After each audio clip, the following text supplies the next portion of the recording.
Classes पर आपका स्वागत है। विषय विज्ञान, कक्षा 9, अध्याय 1 हमारे आसपास के पदार्थ।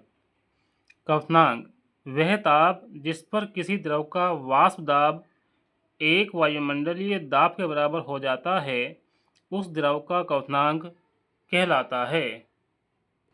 जैसे जल का क्वथनांक 100 डिग्री सेल्सियस होता है, अर्थात 100 डिग्री सेल्सियस पर जल का वाष्प दाब बराबर होता है वायुमंडलीय दाब के।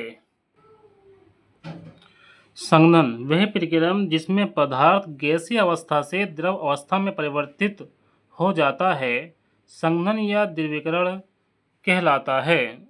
हिमांक द्रव के ठोस में परिवर्तित प्रक्रिया को हिमीकरण कहते हैं। वह निश्चित ताप जिस पर यह क्रिया होती है हिमांक कहलाता है।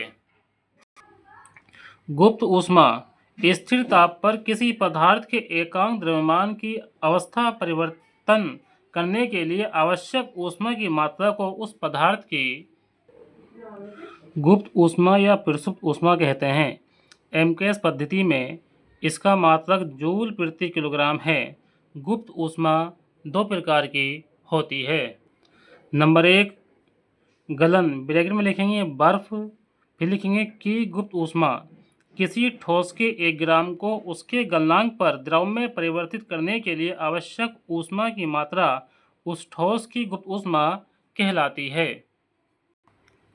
जैसे बर्फ के गलन की गुप्त ऊष्मा 80 कैलोरी प्रति ग्राम है।